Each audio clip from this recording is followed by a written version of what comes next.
Donc, me revoici. Donc, on est sur la page qu'on est en train de coder. On était rendu à la section des commentaires, donc avec le titre client satisfait. On avait codé le titre et la section en général. Il nous restait à à styler les boîtes sur CSS. Donc, on veut que ça ressemble à ça ici.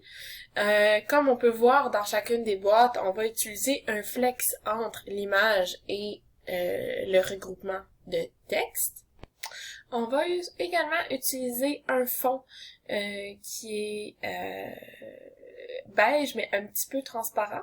On va formater le titre ici pour qu'il ressemble à ça.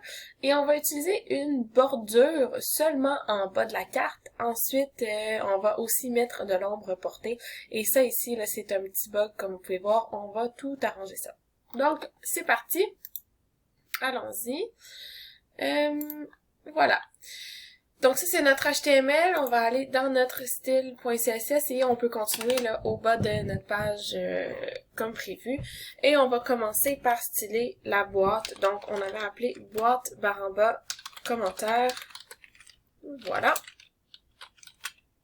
On va commencer par le background color. Oups. Le background color qu'on va on va donner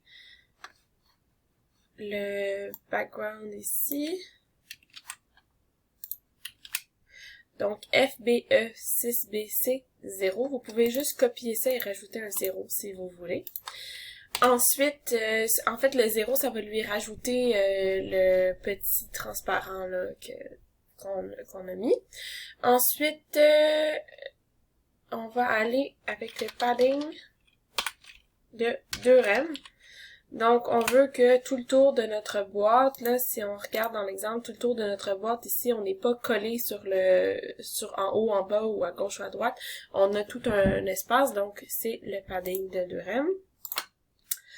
On va y aller avec un margin bottom de 2.5 rem. Ce que ça va faire le margin bottom, c'est que ici, vous voyez, nos boîtes sont pas collées parce que là, pour l'instant, si je retourne sur notre site à nous, nos boîtes sont collées. Donc, entre Marie-Lou et Carl, il y a 0 espace. Donc, le margin bottom, c'est ça que ça va faire. Ça va rajouter l'espace entre les deux boîtes.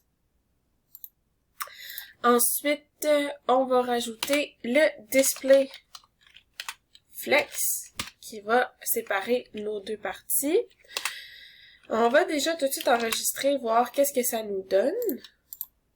Donc, voilà, ici, on a déjà 3 boîtes avec de l'espace entre nos boîtes, le fond de la bonne couleur. Donc, c'est un bon début. On continue.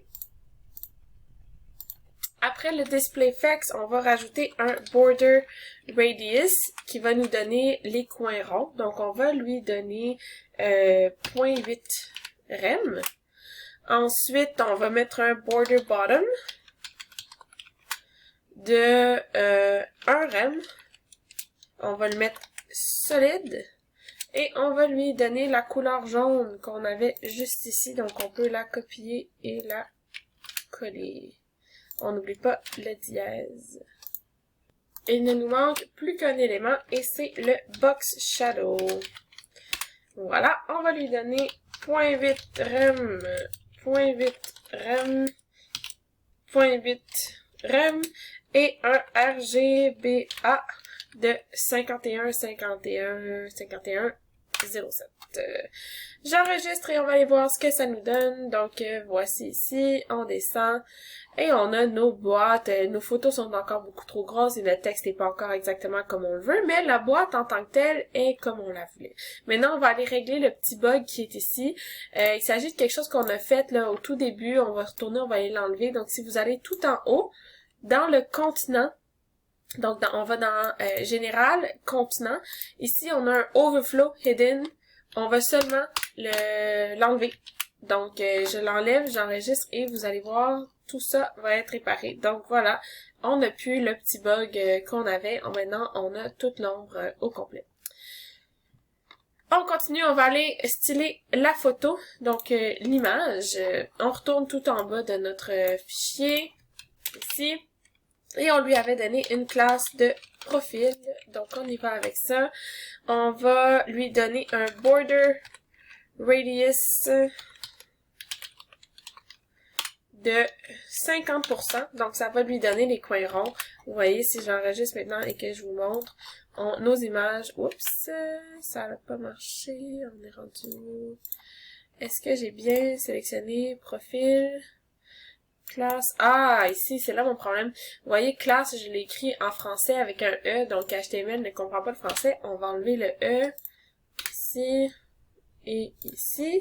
Si j'enregistre ici et je reviens ici, nos photos sont rendues en rond, donc avec le border radius de 50%. On va les rapetisser pour qu'ils soient plus petits. Si on regarde sur notre exemple, on les veut beaucoup plus petites, donc on va aller faire ça maintenant. Et c'est dans le style.css. En bas du border radius 50%, on va mettre height. On va lui donner 9 rem, voir ça donne quoi. Et ça devrait maintenant être bon. Donc, et voilà, beaucoup plus petit. Il nous reste que le texte à aller styler. Donc, on a fini avec le profil. On y va avec la boîte texte qui va aller sélectionner, dans le fond, tout notre texte. Boîte, barre en bas, texte. Et ça sélectionne le nom et le paragraphe. On va lui donner des margins auto et un padding de... Padding de 0 en haut et en bas et 2.5 rm à gauche et à droite. Ensuite, on va aller chercher le nom. Donc, on avait donné une classe de nom. On va mettre text line. On veut pas qu'il soit centré, on veut qu'il soit à gauche. Donc, on va mettre left. Font Family Pacifico pour qu'il soit en lettres attachées. Donc, on va retourner chercher ça tout en haut de notre document ici. CTRL-C et CTRL-V. Parfait. Et le dernier, on va lui donner un font size de 1.5 rm, ça va être assez gros. On va aller vérifier pour être sûr que tout soit beau. Et voilà, les noms sont déjà arrivés. Maintenant, le seul problème qu'on a, c'est que notre paragraphe est encore centré, lui. On veut pas qu'il soit centré. On trouve que c'est plus beau comme ça pour les commentaires, donc on va aller changer ça. Il nous reste que le paragraphe à faire. Donc, en dessous du nom, on va écrire, on avait donné une classe de commentaires au singulier, je crois. On va aller vérifier. Et oui, classe de commentaires au singulier. Et on va marquer text line left. Aussi simple que ça. Et on devrait maintenant être all set. Donc, voilà. Notre section, elle est finie. Il nous reste qu'à faire, si je retourne dans l'exemple, le bas de page ici, donc avec le copyright et la page créée par Miss Coty, que vous allez pouvoir mettre votre nom ici, là. Voilà. Donc, on fait ça dans la prochaine vidéo. Ça devrait pas prendre très longtemps. Vous avez presque terminé. Lâchez pas. Ça s'en vient.